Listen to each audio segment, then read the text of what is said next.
So, yeah, I got this at the pawn shop for $60, and all it needed was a new control dashboard. So, I ordered one for about $44 off of Amazon. Hooked it up after having to order some of these security screwdriver bits because it was impossible to get into. So I just pressed this button, powered it on. Of course I did like hours of research to make sure I didn't fry it, but once it's powered on, I hit scan. Let me see, zoom this in.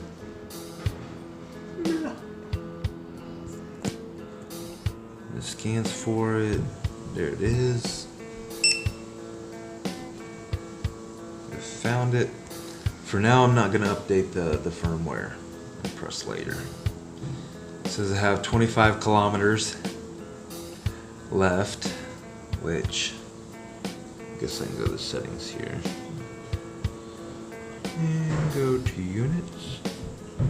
Go to Imperial.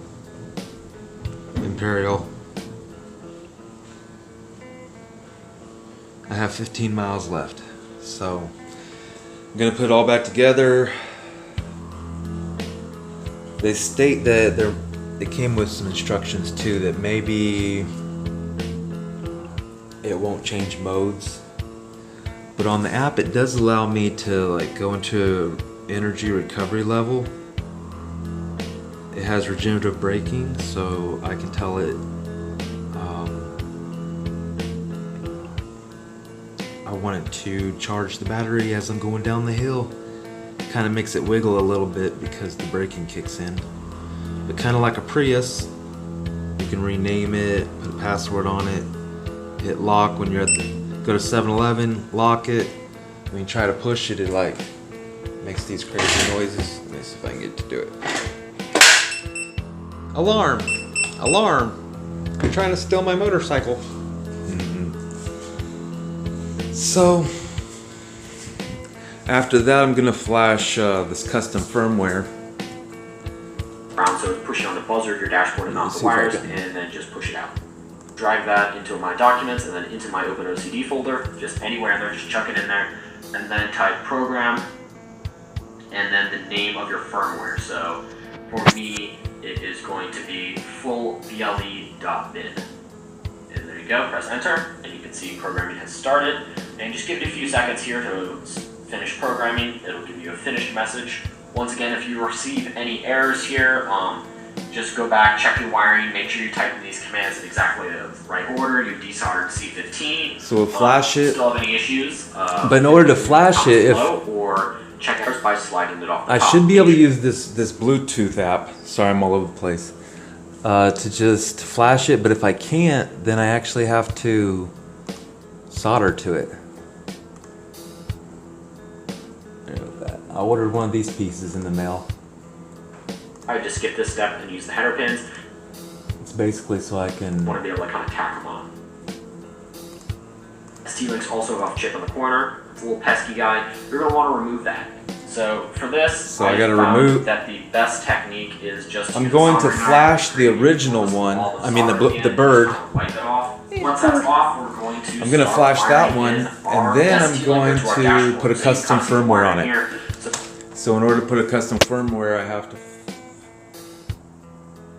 to learn how to solder 4 wires.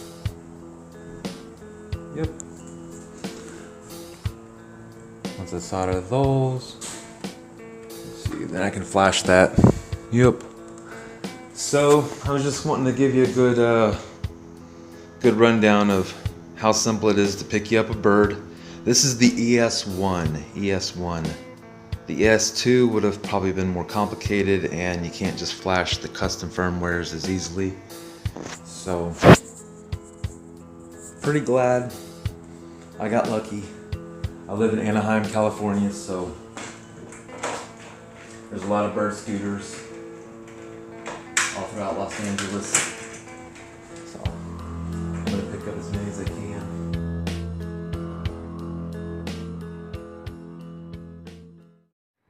So yeah, I basically have like a Segway. You know the mall cops, they ride on Segways. I have a Segway scooter that was like $600 new. I looked up on the app that flashes it, I can scan the battery, and the battery's only been charged 25 times, and it's gone through 7 life cycles. So, yeah.